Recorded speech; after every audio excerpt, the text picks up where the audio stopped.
Encore avec le bras de fer qui se durcit au sujet de la réforme de la formation professionnelle.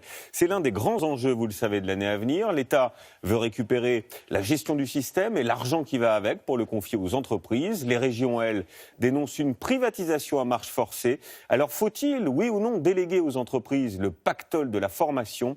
Eh bien voici un exemple. L'exemple d'un lycée qui a déjà franchi le pas à Yona. Ça se trouve dans l'Ain. C'est une entreprise, vous allez le voir, qui forme les lycéens. Sophie Brune et Benjamin Poulain sont allés sur place.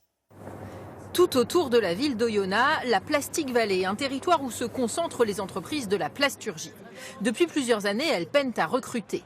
L'éducation nationale, elle, a longtemps eu du mal à remplir ses filières professionnelles.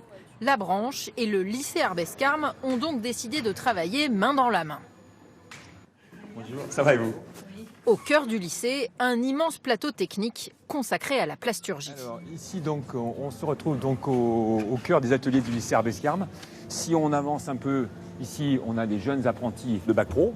Spécificité de ce lycée, sur ces mêmes machines aux côtés des élèves, on trouve aussi des chômeurs en reconversion ou des salariés en formation continue. Dans cette salle, des industriels forment d'autres industriels.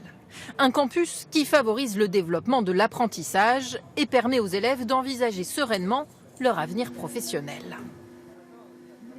J'ai pu facilement me projeter plus qu'avant. Avant, c'était une chose assez qui pouvait faire peur, comme à beaucoup de jeunes. On se demande comment ça va se passer, etc. Mais l'alternance, ça m'a permis un peu de voir, avoir une vision plus positive des choses. J'ai découvert vraiment un univers qui est constamment en mouvement, avec de nouvelles technologies, de nouveaux apprentissages qui se font toujours en évolution. Le réseau développé avec les entreprises de la vallée permet aux enseignants de connaître précisément les besoins en formation. On n'aurait pas les mêmes BTS si on était dans le sud de la France. Voilà. Ici, nos BTS répondent à un moment donné aux besoins d'un territoire. Et aujourd'hui, 100% de nos BTS qui vont au bout de leur BTS s'insèrent dans le marché du travail. Les liens avec le monde de l'entreprise sont tellement étroits que dans ce bâtiment, le lycée se prépare à accueillir une start-up.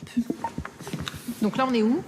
Donc on est dans les locaux, les futurs locaux de la société S2P, donc ma société qui fabrique des produits plastiques intelligents. Et juste derrière le mur, on a le lycée Arbescarme. Amaury Veil a choisi d'agrandir sa start-up dans le lycée car c'est à proximité immédiate de ses locaux actuels. Et puis pour innover, mieux vaut être bien entouré, ce qui sera le cas sur ce campus. Quant au lycée, il y gagne un accès aux technologies du futur. À une dizaine de kilomètres d'Oyonnax, dans cette PME, le patron est un fervent défenseur de l'apprentissage. Julien, ça va? Salut Nathan, en forme? Ça va Xavier, ça se passe bien? Ils apprennent? Ouais. À l'issue de leur formation, ils voudraient embaucher les 6 apprentis qui travaillent dans ces ateliers de fabrication de moules. Pour lui, l'alternance est le meilleur moyen de recruter, y compris dans le bureau d'études. Les collaborateurs qui sont présents ici sont issus de l'alternance, tous autant qu'ils sont. Voilà, donc Théo par exemple, David qui est là, Saïd. Après des années de déclin, les filières d'apprentissage regagnent en attractivité dans la Plastic Valley, un facteur indispensable au maintien de cette industrie.